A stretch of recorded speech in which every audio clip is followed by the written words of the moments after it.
Bienvenue dans cette nouvelle édition du Morning News. Au sommaire, au Tchad, le comité d'organisation du dialogue national inclusif a lancé une campagne de sensibilisation placée sous le thème « L'appropriation du dialogue national inclusif ». Objectif, mobiliser la population et permettre sa participation au dialogue annoncé pour le 20 août prochain.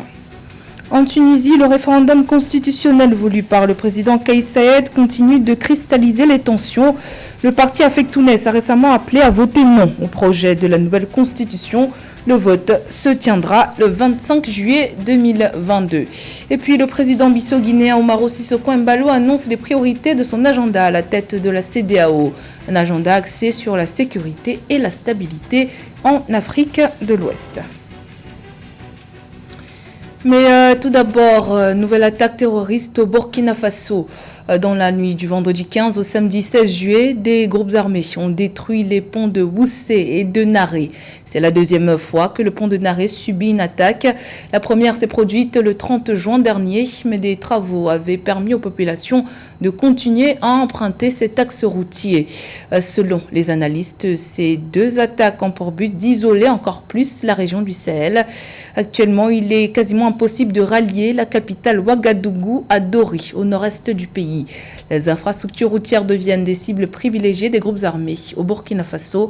Dans un récent rapport confidentiel adressé aux autorités de la transition, l'ONG Promédiation a attiré l'attention sur la nouvelle stratégie des groupes armés consistant à exercer une pression sur les principaux axes routiers du pays.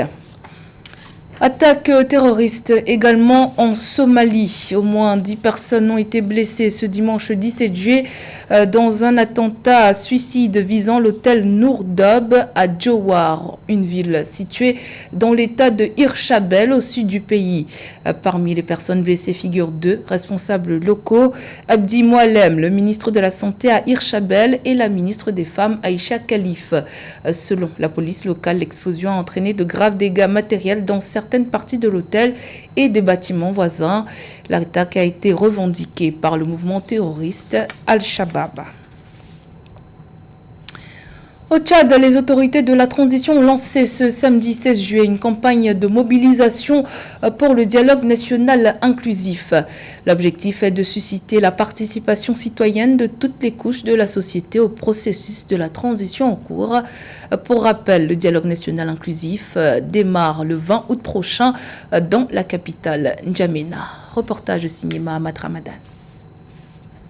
Au Tchad, le gouvernement et ses partenaires ont lancé le samedi 16 juillet 2022 une vaste campagne d'appropriation des objectifs du dialogue national inclusif. Cette mobilisation citoyenne a pour but d'informer et de sensibiliser les Tchadiens sur les différentes thématiques qui feront l'objet des discussions aux assises du dialogue prévues à partir du 20 août 2022. Les autorités misent sur les activités culturelles pour susciter la participation de toutes les couches de la population au processus du dialogue. Le dialogue national concerne tous les Tchadiens et toutes les Tchadiennes.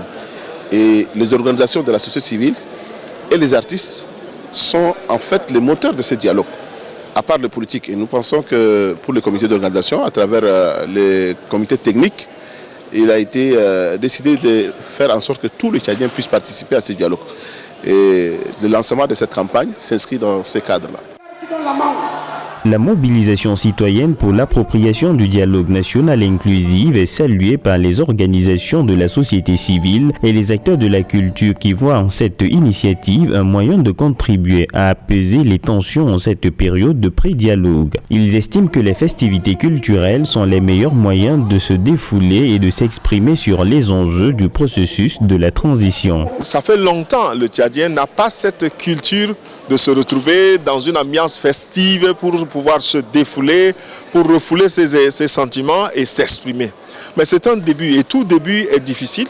Nous allons continuer encore à faire ce genre d'exercice de sorte que pendant le dialogue, que la culture soit réellement au service du dialogue.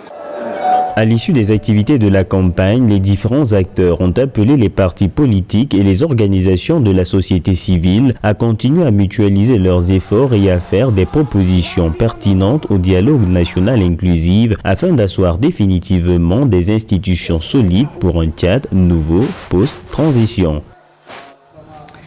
En Tunisie, le président du parti AFEC Tounes, Fadel Abdelkefi, a réitéré son appel à voter non au référendum constitutionnel du 25 juillet prochain. Selon ce dernier, le nouveau texte proposé par le président Kais Saied jette les bases d'un régime autoritaire, ne prenant en compte aucune opposition et œuvrant à accorder au président de la République de larges pouvoirs sans supervision ou reddition de comptes possible. Ce référendum est loin de faire l'unanimité dans le pays en proie à une crise socio-économique depuis plusieurs mois. Plusieurs autres partis ont par ailleurs appelé au boycott. Écoutons à ce propos Fadel Abdelkefi, président du parti AFEC Tounes. La décision a été de voter non avant la proclamation de la constitution tunisienne parce que nous considérons que nous disons non à la performance désastreuse que nous vivons depuis un an au niveau économique, politique et social en Tunisie. La constitution a été promulguée le 30 juin et nous avons mis quelques heures à la vérifier. Nous avons vu ses failles et elle a été réformée le 8 juillet. Mais nous poursuivons notre participation avec non à la nouvelle constitution de Kais Saied et non au système de Kais Saied. Le président Bissau guinéen Umaro Sissoko Embalo, désigné président de la CEDEAO, présente les priorités de son mandat. Il a réaffirmé son engagement à promouvoir la paix, la sécurité et la stabilité en Afrique de l'Ouest. Le suivi des médiations au Mali, au Burkina Faso et en Guinée font partie de ses principales préoccupations. Joël Ballot. Dans un entretien exclusif accordé à Africa 24, le président bissau-guinéen Umaro Sissoko Embalo, qui assure la présidence de la CEDEAO, réaffirme son engagement à promouvoir la paix, la sécurité et la stabilité en Afrique de l'Ouest. Des conditions préalables à la réintégration dans la CEDEAO du Mali, du Burkina Faso et de la Guinée, 3 pays frappés par des coups d'État. On a désigné des médiateurs. En cas de Mali, il y a le président Goodluck Jonathan. Et il y a le président Issoufou qui est très expérimenté, qui a déjà trouvé un accord très important. La libération des rocs, ils ont rendu le passeport. Je pense que les autorités militaires de Burkina Faso, ils ont beaucoup de respect pour les médiateurs. On vient de désigner aussi le président Yahi Boni en Guinée-Conakry. Et ça déjà c'est très important. Pour mener à bien son mandat, le président Embalo a dressé la feuille de route de la CEDEAO pour les 3 pays dirigés par l'armée et auprès desquels des médiateurs ont été mis à contribution pour un retour rapide à l'ordre constitutionnel. Il émet le vœu de voir un rapprochement entre le président en exercice de l'Union africaine, Macky Sall, et les autorités de transition des 10 pays. Heureusement, aujourd'hui, on a le président des exercices de l'Union africaine, qui est ouest-africaine, le président Macky Sall. S'il pourra quand même aussi effectuer un tournée dans ces 3 pays, ça peut renforcer nos frères. Il faut aussi qu'on les mette en confiance. Et là, moi, quand je serai au Mali, Guinée-Conakry et au Burkina, il y a déjà un feuille de route, il y a une recommandation de la CEDEAO. En tant que plus jeune président de cette instance, à 49 ans, le président Embalo envisage au cours de son mandat de stabiliser la situation de la région ouest-africaine et de renforcer l'intégration au sein de l'espace communautaire. Le 20e congrès de l'Association des sociétés d'électricité d'Afrique, ASEA, s'est officiellement ouvert ce 17 juillet à Dakar, au Sénégal. Cet événement est le plus grand rendez-vous consacré à l'énergie sur le continent africain. L'édition 2022 marque un tournant important pour l'association qui fête ses 50 ans. Plus de 1000 participants vont débattre autour du thème « La nécessité de services publics et la performance des sociétés africaines d'électricité ». Philomène Tine, notre envoyé spécial à Dakar, nous en dit plus.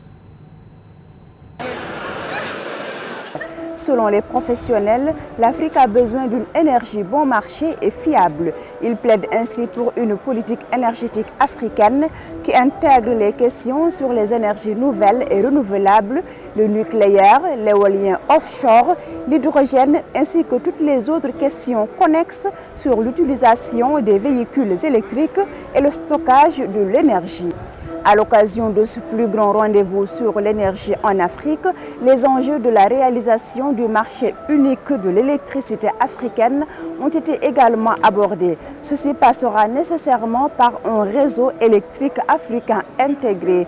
Durant 3 jours, les spécialistes mèneront des travaux portant sur le thème central du congrès, la nécessité du service public et la performance des sociétés africaines d'électricité. Par ailleurs, le directeur général de la Société nationale d'électricité du Sénégal, M. Papa Madjemba Biteye, a été officiellement porté à la tête de l'ASEA. Il est le nouveau président de l'association pour le mandat 2022-2025. L'Association internationale de développement, filiale du groupe de la Banque mondiale, va décaisser près de 65 milliards de dollars pour l'Afrique sur 3 ans, soit environ 70% des 93 milliards de dollars mobilisés dans le cadre de son programme IDA20. Les fonds qui seront alloués à 39 pays africains éligibles serviront à répondre aux multiples crises et à orienter leurs économies dans des voies transformatrices. Philomène Tina. Les perspectives énergétiques en Afrique 2021 révèlent qu'environ 600 millions de personnes ne sont pas raccordées au réseau électrique en Afrique. À cet effet, réussir une transition énergétique basée sur le renouvelable est l'une des priorités du continent. Je rappelle que les Africains sont engagés de manière très forte sur le renouvelable. Mais dans un pays, le seul renouvelable ne saurait assurer le développement d'un pays. Donc il faut une énergie de base, et cette énergie de base, comme dans tous les pays du monde, elle ne peut venir que pour le moment, ou du fossile, ou du nucléaire, ou du gaz. Tenu dans un contexte de crise profonde, les assises du sommet IDA20 pour l'Afrique ont pour but d'examiner les modalités d'utilisation optimale des ressources au titre de la reconstitution des ressources du programme de l'Association internationale de développement. Ainsi, les priorités et l'enveloppe financière d'IDA20, dotée de 93 milliards de dollars, portent sur les problématiques urgentes du continent, notamment une transition énergétique juste et équitable. À cet effet, le président sénégalais Macky Sall a plaidé auprès de la Banque mondiale pour une bonne prise en compte de la question de l'énergie. Depuis janvier, nous nous battons pour qu'il y ait une transition énergétique juste et équitable, que le gaz soit frappé du label vert. S'agissant donc de l'utilisation de ces ressources, nos urgences et priorités sont assurément nombreuses. Parmi elles, il y a l'exploitation de nos ressources pour une transition énergétique juste et équitable. La déclaration de Dakar, intervenue à l'issue de ce sommet, se veut un appel à l'action pour que le continent puisse, dans l'utilisation et dans des délais rapprochés, absorber les ressources IDA20. Rappelons qu'un montant d'environ 60 milliards de dollars non encore optimisé a été mobilisé en faveur des pays africains lors des reconstitutions antérieures des ressources de l'IDA. C'était le journal de la rédaction. Merci pour votre fidélité. Dans un instant, une nouvelle édition de l'actualité sur Africa 24.